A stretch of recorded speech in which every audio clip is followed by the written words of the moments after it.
In 1947, the UN voted to recommend the creation of a Jewish state in British Palestine.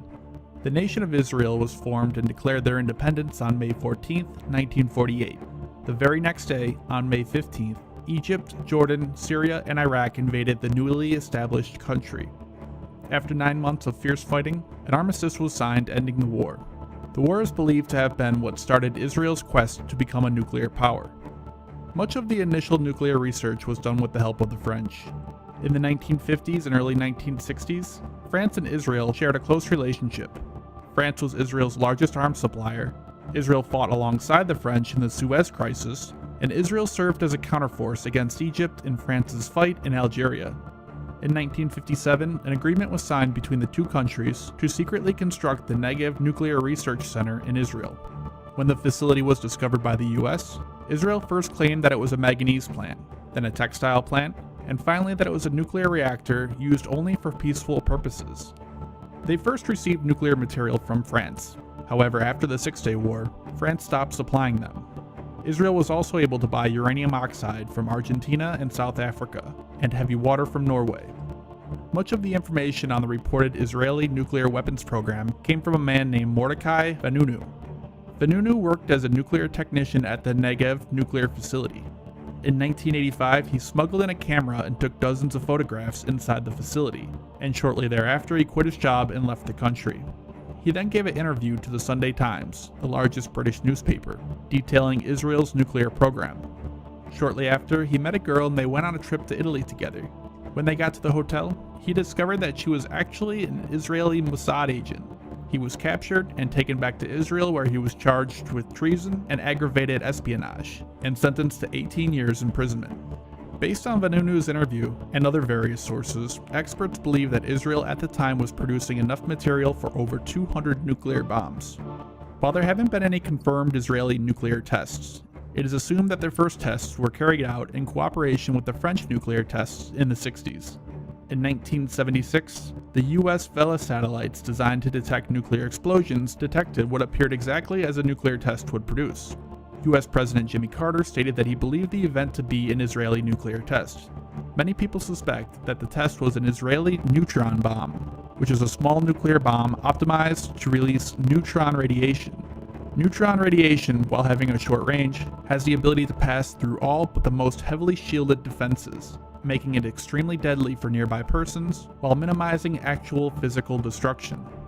The Negev nuclear facility, along with other nuclear sites in the country, are very well protected, with special forces on station, surface-to-air missile defenses, and interceptor aircraft ready to scramble to react to any threat. During the Six-Day War, they scrambled to intercept Egyptian MiG-21s that overflew the site.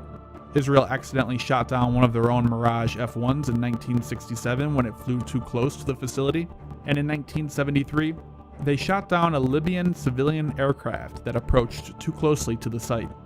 There have been several reported times where Israel went on high nuclear alert, with weapons ready to be used at a moment's notice.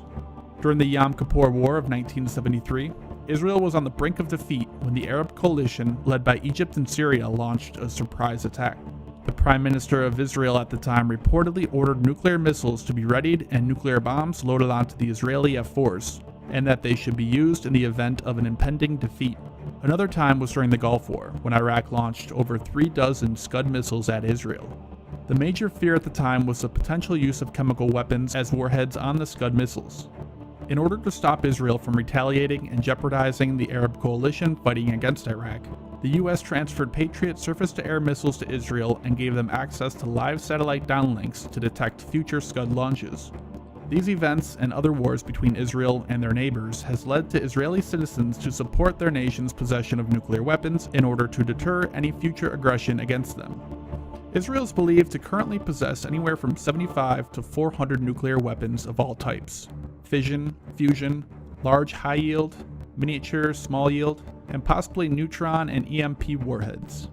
They have several methods of delivering these weapons to targets, most notably being the Jericho ballistic missiles. There are three types: the Jericho 1, a short-range missile designed in the 1960s, the Jericho 2, an intermediate-range missile built in the 80s, and the recently built Jericho 3, an intercontinental ballistic missile with the ability to hit almost anywhere in Asia, Africa, and Europe.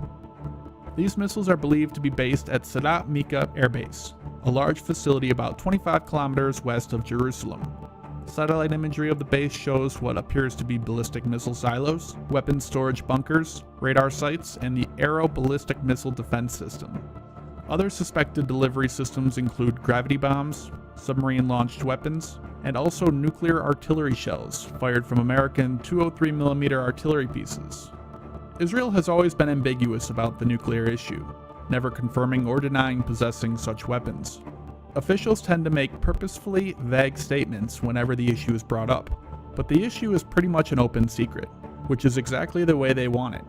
This way, their potential enemies know what they're capable of, without having to actually admit to having them, and dealing with the consequences and international pressure that comes with being a nuclear power. There are some people who suggest that Israel might not even have nuclear weapons, and that the whole thing is a bluff in order to dissuade any potential attacker. This, however, is very likely untrue. According to ICANN, Israel spends about $2 billion a year on their nuclear program, and regardless of whether they actually have nuclear weapons, their enemies think they do, which is arguably the most important fact for Israel.